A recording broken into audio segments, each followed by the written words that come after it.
നമസ്കാരം. മലയാളി വാർത്തയിലേക്ക് സ്വാഗതം. UDF അധികാരത്തിലേറിയാൽ സ്ത്രീകൾക്കൊക്കെ സൗജന്യ ബസ് യാത്ര എന്ന വലിയ വാഗ്ദാനമാണ് കോൺഗ്രസ് മുന്നോട്ട് വെച്ചത്. അധികാരത്തിലേറിയിട്ടുണ്ട്. ഈ ഒരു വാഗ്ദാനം നടപ്പിലാക്കാൻ പറ്റുമോ എന്ന കാര്യത്തിലാണ് സംശയം. അതായത് ഒരുപാട് വെല്ലുവിളികളുണ്ട് ഈ ഒരു തീരുമാനം നടപ്പിലാക്കണമെങ്കിൽ. അതുമാത്രമല്ല, ഇപ്പോൾ ഇതാ പ്രൈവറ്റ് ബസ് ഉടമകൾ വലിയ രീതിയിലുള്ള പ്രതിഷേധവുമായി ഇത്തരത്തിലൊരു തീരുമാനത്തിനെതിരെ രംഗത്ത് വന്നിരിക്കുകയാണ്. എന്താണ് പ്രൈവറ്റ് ബസ് ഉടമകൾ പറയുന്നത് നോക്കാം. വിദ്യാർത്ഥികളെ മാത്രം കയറ്റി പോകേണ്ട അവസ്ഥ വരും ഈ ഒരു തീരുമാനം നടപ്പിലാക്കിയാൽ എന്നാണ് സ്വകാര്യ ബസ് ഉടമകൾ പറയുന്നത്. KSRTC ബസ്സുകളിൽ സ്ത്രീകൾക്ക് സൗജന്യ യാത്ര എന്ന പ്രഖ്യാപനം സ്വകാര്യ ബസ് വ്യവസായത്തെ തകർക്കുമെന്നും all Kerala bus operators organisation അറിയിച്ചു. ഈ പ്രഖ്യാപനം UDF സർക്കാർ പുനഃപരിശോധിക്കണം. അപ്പോൾ സ്വകാര്യ ബസ് ഉടമകൾ ചൂണ്ടിക്കാട്ടുന്ന കാര്യം, തമിഴ്നാട്ടിലും കർണാടകയിലുമൊക്കെ ഇത്തരത്തിലൊരു സൗജന്യ യാത്രയുണ്ട്. പക്ഷെ അവിടങ്ങളിൽ സ്വകാര്യ ബസ്സുകൾ കുറവാണ്. പക്ഷേ കേരളത്തിലെ സാഹചര്യം അങ്ങനെയല്ല. സ്വകാര്യ ബസ് ഉടമകളോട് ചർച്ച ചെയ്യാതെ ഈ തീരുമാനമെടുത്തത് ശരിയല്ല എന്ന് പ്രൈവറ്റ് ബസ് ഉടമകൾ വ്യക്തമാക്കുകയാണ്. VD സതീശന്റെ പുതുയുഗ യാത്രയിൽ സ്വകാര്യ ബസ് മേഖലയിലെ പ്രശ്നങ്ങൾ അദ്ദേഹത്തെ അറിയിച്ചതാണെന്നും അന്നെല്ലാം പരിഹരിക്കാമെന്നാണ് സതീശൻ ഉറപ്പ് നൽകിയതെന്നും T ഗോപിനാഥൻ പറഞ്ഞു. സ്വകാര്യ ബസ് മേഖലയ്ക്ക് വേണ്ടി പുതിയ പാക്കേജ് പ്രഖ്യാപിക്കണമെന്നും അദ്ദേഹം ആവശ്യം മുന്നോട്ട് വച്ചിരിക്കുകയാണ്. ഇന്ദിരാ ഗ്യാരണ്ടി വഴി KSRTCയിൽ സ്ത്രീകൾക്ക് സൗജന്യ യാത്ര നൽകുമെന്നായിരുന്നു UDFന്റെ പ്രഖ്യാപനം. ഇതിന്റെ പ്രാരംഭഘട്ടം എന്ന നിലയിൽ സ്ത്രീ യാത്രകളുടെ കണക്കെടുക്കുന്നതിനായുള്ള നടപടികൾ തുടങ്ങിയിരുന്നു.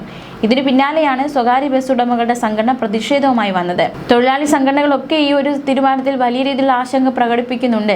ചർച്ച കൂടാതെ പദ്ധതി നടപ്പിലാക്കിയാൽ വലിയ പ്രതിസന്ധി ഉണ്ടാകുമെന്ന് AITUC നേതാവ് വ്യക്തമാക്കുകയുണ്ടായി. ഇത് കാരണം തൊഴിലാളികൾക്ക് പെൻഷനും ശമ്പളവും മുടങ്ങുന്ന സാഹചര്യം ഉണ്ടാകരുത്. സാമ്പത്തിക ബാധ്യതയും ഉത്തരവാദിത്വവും കൂടി സർക്കാർ ഏറ്റെടുക്കണമെന്നതടക്കമുള്ള ആവശ്യമാണ് തൊഴിലാളി സംഘടനകൾ മുന്നോട്ട് വെക്കുന്നത്. എന്തായാലും ഈ ഒരു തീരുമാനം പ്രാബല്യത്തിലാക്കാനുള്ള പ്രാഥമിക നടപടികൾക്ക് തുടക്കമായിരുന്നു. ഇലക്ട്രോണിക് ടിക്കറ്റ് മെഷീൻ വഴിയുള്ള ജെൻഡർ കണക്കെടുപ്പ് അർദ്ധരാത്രി 12 മണി മുതൽ തുടങ്ങിയിരുന്നു. സ്ത്രീ യാത്രക്കാരുടെ കണക്കെടുപ്പ് പൂർത്തിയാക്കി വിശദ പദ്ധതി തയ്യാറാക്കാനാണ് നീക്കം. കണക്കെടുക്കുന്നതിനായി ടിക്കറ്റ് മെഷീനിൽ പുതിയതായി ഒരു ഓപ്ഷൻ നൽകിയിട്ടുണ്ട്. ഇതിലൂടെ ടിക്കറ്റ് എടുക്കുമ്പോൾ തന്നെ സ്ത്രീയാണോ പുരുഷനാണോ എന്ന് രേഖപ്പെടുത്താൻ സാധിക്കും. KSRTCയിൽ യാത്ര ചെയ്യുന്ന സ്ത്രീകളുടെ എണ്ണം ഈ ടിക്കറ്റിങ്ങിലൂടെ മനസ്സിലാക്കാൻ സാധിക്കും. ഇത്തരത്തിൽ KSRTC പ്രതിദിന സ്ത്രീ യാത്രക്കാരുടെ കണക്കെടുക്കും. ഈ കണക്കെടുക്കുന്നതിലൂടെ കൃത്യമായ പദ്ധതി രൂപീകരിക്കാൻ കോൺഗ്രസിന് സാധിക്കും. പ്രത്യേക പാക്കേജ് അനുവദിക്കുന്നതിനും ഇതിനുവേണ്ടി എത്ര പണം ചെലവഴിക്കണമെന്നും തുടങ്ങിയ കാര്യങ്ങളാണ് മനസ്സിലാക്കാൻ സാധിക്കുക. ഇതിലൂടെ ഇന്ദിരാ ഗ്യാരണ്ടി എന്ന പേരിൽ കോൺഗ്രസ് അവതരിപ്പിച്ച 5 ഗ്യാരണ്ടികളിൽ ഒന്നായിരുന്നു സ്ത്രീകൾക്ക് KSRTCയിലെ സൗജന്യ യാത്ര. UDF ഭരണം ഉറപ്പിച്ചതിന് തൊട്ടു പിന്നാലെ നിരവധി സ്ത്രീകളാണ് KSRTCയിൽ സൗജന്യമായി യാത്ര ചെയ്യുന്നതിനെക്കുറിച്ചുള്ള പോസ്റ്റുകളടക്കം സമൂഹ മാധ്യമങ്ങളിലൂടെ പങ്കുവച്ചത്. ഇന്ദിരാ ഗ്യാരണ്ടി എന്ന പേരിൽ പുറത്തിറക്കിയ മാനിഫെസ്റ്റോയിലാണ് UDF ഇക്കാര്യം വ്യക്തമാക്കിയിരുന്നത്. എന്നാൽ ഇത് നടപ്പാക്കുന്നത് വലിയ സാമ്പത്തിക ബാധ്യതയാകുമെന്നും KSRTC പ്രതിസന്ധിയിലാകുമെന്ന വിമർശനമൊക്കെ ശക്തമാകുന്നുണ്ട്.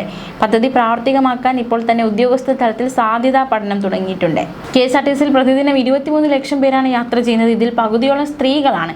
UDF പ്രഖ്യാപിച്ച പദ്ധതി നടപ്പാക്കാൻ പല രീതിയിൽ ആലോചന നടക്കുന്നുണ്ട്. സർക്കാർ KSRTCക്ക് സബ്സിഡി നൽകുക എന്നതാണ് ആദ്യത്തേത്.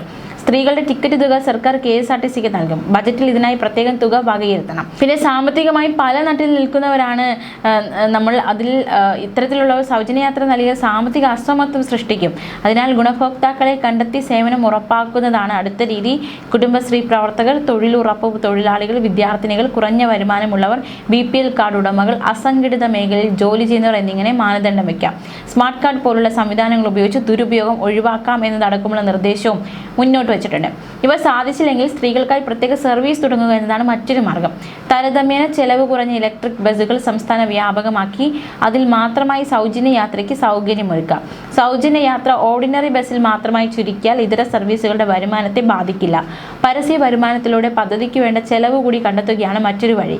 ബസ്സുകളിലെ ഡിജിറ്റൽ പരസ്യം വഴിയോ ഷോപ്പിംഗ് കോംപ്ലക്സുകൾ വിപുലപ്പെടുത്തിയോ ഇതിന് സാധ്യത തേടാവുന്നതാണ്. KSRTCയെ പൊതുമേഖലാ സ്ഥാപനമായി നിർത്തുന്നതിന് പകരം പൂർണ്ണമായും സർക്കാർ ഏറ്റെടുക്കുന്നതിനെക്കുറിച്ചും ആലോചനയുണ്ട്. ഇതിലേത് നടപ്പാക്കിയാലും കൃത്യമായ പ്ലാനിങ്ങും ദീർഘവീക്ഷണവും ഉണ്ടായിരിക്കണം. വീണ്ടും നഷ്ടത്തിലേക്ക് കൂപ്പുകുത്തുന്ന സാഹചര്യം ഒഴിവാക്കുക എന്നൊരു കടമ്പ കൂടി UDFന് മുന്നിലുണ്ട്.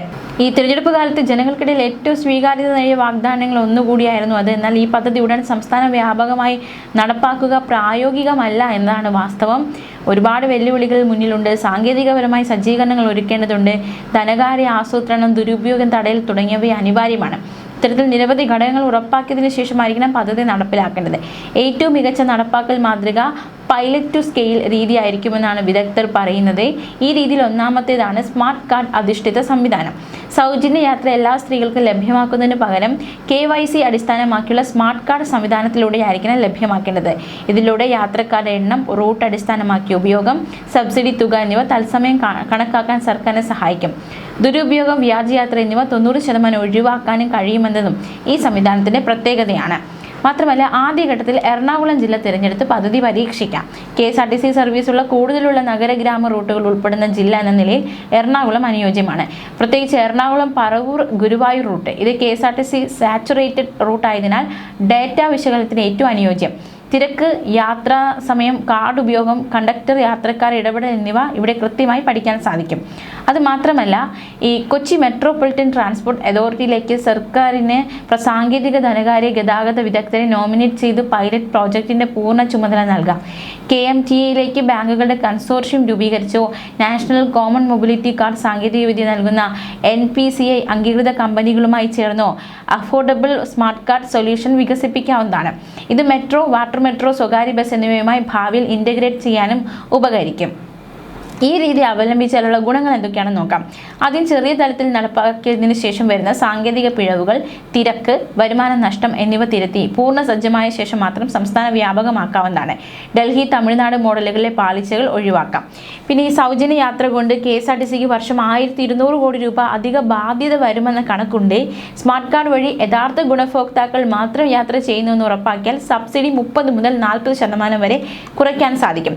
ഏത് റൂട്ടിൽ ഏത് സമയത്ത് സ്ത്രീകൾ കൂടുതൽ യാത്ര ചെയ്യുന്നു എന്ന ഡേറ്റ കിട്ടിയാൽ ബസ് ഷെഡ്യൂൾ, ട്രിപ്പ് എണ്ണം ശാസ്ത്രീയമായി പുനഃക്രമീകരിക്കാവുന്നതാണ്. വെറുതെ സൗജന്യം, ജനപ്രിയ വാഗ്ദാനം എന്നതിനെ ജ്ഞാനോപകാരപ്രദമായ പദ്ധതിയാക്കി മാറ്റാനാകും. കൊച്ചി മെട്രോപൊളിറ്റൻ ട്രാൻസ്പോർട്ട് അതോറിറ്റിയെ ഇതിന് ചുമതലപ്പെടുത്തി എറണാകുളത്ത് പൈലറ്റ് നടത്തി NCMC സ്മാർട്ട് കാർഡ് വഴി നടപ്പാക്കിയാൽ 6 മാസം കൊണ്ട് കേരളത്തിന് മാതൃകാ സ്ത്രീ സൗജന്യ യാത്രാ പദ്ധതി രൂപപ്പെടുത്താൻ സാധിക്കുന്നതാണ്. മാത്രമല്ല, KSRTC ബസ്സുകളിൽ സ്ത്രീകൾക്ക് സൗജന്യ യാത്ര നടപ്പാക്കുന്നതോടെ കേരളത്തിലെ പൊതുഗതാഗത മേഖലയുടെ മുഖച്ഛായ തന്നെ മാറും. മാത്രമല്ല, ഇത് നടപ്പാക്കുക എന്നത് സർക്കാരിനെ സംബന്ധിച്ച്, അതായത് UDF സർക്കാരിനെ സംബന്ധിച്ച് വലിയൊരു വെല്ലുവിളിയാണ്. അത് നടപ്പാക്കിയില്ലെങ്കിൽ തീർത്തും പല സമരമുറകളും, പല എതിർപ്പുകളും, പല പ്രതിഷേധങ്ങളും സർക്കാർ നേരിടേണ്ടി വരും എന്നതും ഒരു മുന്നറിയിപ്പാണ്. ന്യൂസ് ഡെസ്ക് മലയാളി വാർത്ത.